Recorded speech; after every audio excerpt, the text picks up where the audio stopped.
ఈ వీడియో మెయిన్‌గా కిడ్నీలో స్టోన్స్ ఉన్న వాళ్ళకి. అదే కాకుండా ఇంతకుముందు కిడ్నీలో స్టోన్స్ వచ్చి వెళ్ళిపోయిన వాళ్ళకి. ఇప్పుడు సమ్మర్ స్టార్ట్ అవుతుంది కాబట్టి నేను చెప్పే జాగ్రత్తలు తప్పకుండా తీసుకోవాలి. లేకపోతే కిడ్నీ స్టోన్ ఫార్మ్ అయ్యే రిస్క్ అనేది ఎక్కువగా ఉంటుంది. అవేంటంటే అన్నిటికంటే మెయిన్ వాటర్. మీరు డైలీ వాటర్ 3 లీటర్స్ తీసుకోవాలి. ఒకవేళ మీరు హెవీ ఎండలో వర్క్ చేయాల్సి వచ్చినా, లేకపోతే బయటికెళ్ళాల్సి వచ్చినా ఇంకొక 500 ఎంఎల్ టు 1 లీటర్ వరకు ఎక్స్‌ట్రాగా తీసుకుంటే ఇంకా మంచిది.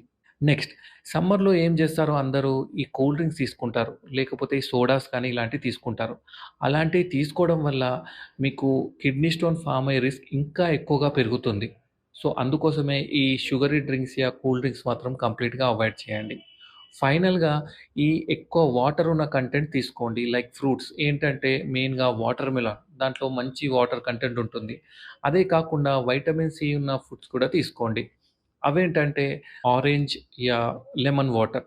ఇది గూడా కిడ్నీ స్టోన్స్ ఫార్మ్ అవ్వకుండా హెల్ప్ చేస్తుంది. సో, ఇవి మీ డైట్‌లో ఇంక్లూడ్ చేసుకోండి. Thank you.